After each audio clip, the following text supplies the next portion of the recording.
تليفون تلفازه طابلت لورديناتور. وراك تتعاني من الادمان، كتعاني من الادمان، كدوز اكثر من 3 السوايع في النهار غير في التليفون، وإلا تقطعت الكونيكسيون بنادم غادي يهبل وغادي يجهل وغادي يتسطى.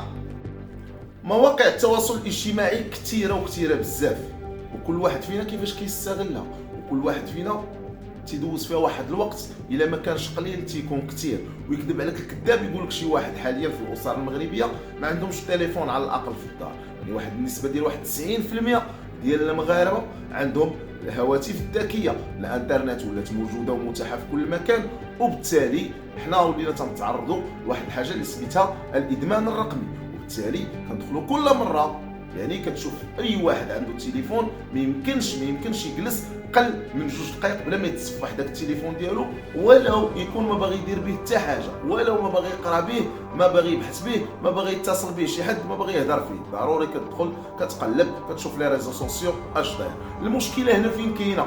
المشكله كاينه في طبيعه المحتوى اللي كنتبعوه. طبيعه المحتويات كما كتشوفوا كاينين مجموعه ديال المؤثرين اللي كيبارطاجيو لينا سمحهم الله غير الفضائح والمشاكل والكوارث، وللاسف الشديد اننا كنتبعوهم وكندعموهم وكنتفاعلوا معاهم وتنكومونطيو. واش قلت ما يدار؟ زعما ما كاين ما يدار تندخلوا لهم؟ لا، هذاك الفضول اللي فينا هو اللي كيدفعنا اننا تنبغيو نتبعوهم، لانهم هما اذكياء كيلعبوا لينا على العقل اللاواعي ديالنا، كيبارطاجيو لينا غير الفضائح والكوارث. وبطبيعه الحال حنا كنتفاعلوا، لان الانسان في الطبيعه ديالو كيبغي يشوف شي حاجه اللي فيها سسبانس وفيها التشويق، في حين كاينين مجموعه ديال المؤثرين اللي كيبارطاجيو محتويات هادفه ما كاينش اللي كيدخل عندهم او كيشجعهم. وحتى الا دخل شي واحد يقدر يشوف الفيديو دقيقه جوج ما با صافي غادي يخرج، خصو يمشي يقلب على شي حاجه اللي فيها تشويق وفيها الاثاره. والخطير في الامر ان هذا الشيء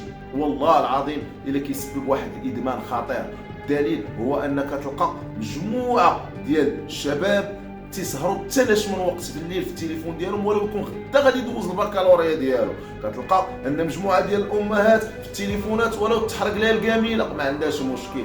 كتلقى مجموعه ديال الاباء راه صايبو تيدوي في التليفون ولو يدير حادثه ما عندوش مشكل. للاسف تعاملنا مع هذه الاشياء الرقميه تعامل استهلاكي بالدرجه الاولى، وما كنستغلوش في الجوانب الايجابيه ديالو، لان ما نقولوش ان هاد لا نوفيل تكنولوجي خرجت على المجتمع، بالعكس سهلات العيش، سهلات الافكار، سهلات الوصول الى المعلومه، ولكن تبقى طريقه الاستغلال كيفاش حنا خصنا نستغلوا هذه المساله هذه، وكيفاش حنا نبداو نتعاملوا مع هاد لي ريزو سوسيو. الى ذلك كاين واحد المجموعه ديال الحويجات الاخبار اللي كتشيع وتتكون كاذبه وكنروجوا ليها بطريقه غير مباشره، ومجموعه ديال الاحداث ومجموعه ديال الاخبار اللي هي شائعه مجرد اشاعات كتلقى راسك كتفاعل معها وكتبارطاجيها وكتكبر. الانسان عطانا الله واحد العقل، وهذاك العقل مره خصنا نخدموه. انا تنضل نسكرولي في التليفون اشنو كنشوف؟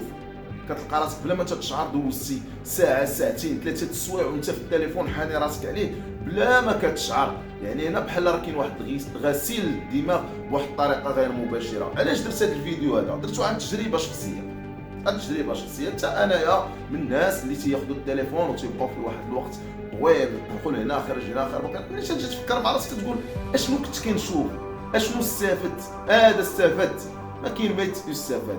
لذلك فالله يرحم الوالدين نديروا داك الترشيد ديال المشاهده ديالنا للقنوات والمواقع اللي كندخلوا لها بشكل عقلاني، نعطيو واحد نخصو واحد الحيز الزمني كما بغيت نقول، حيز زمني اللي يكون بالوقت باش نقدروا نعيشوا الواقع، لانه والله تولينا تنعيشوا في واحد العالم افتراضي خطير جدا ما تقدروش نميزوا فيه ما بين الحقيقه وما بين الخيال، ما بين الصدق وما بين الكذوب. والخطير في الامر ان هذا الشيء تاثر حتى على السلامه النفسيه ديالنا، وتاثر لينا حتى على العوينات ديالنا. ملي تبقى جالس واحد المده طويله قدام التليفون ولا قدام اللابتوب ديالك ومقابل داك الشيء، فراه عينيك ودماغك والتركيز ديالك كله كيتشتت بواحد الطريقه خطيره. اذا قناه تفاعلوا او قناتنا تفاعل راه تنقولوا لكم هذا المعطى هذا غير باش تفاعلوا معنا في المجال الايجابي، واللي بغى يدعم كما قلت في البدايه المحتويات اللي هي غير هادفه فله الاختيار. خوكم ياسين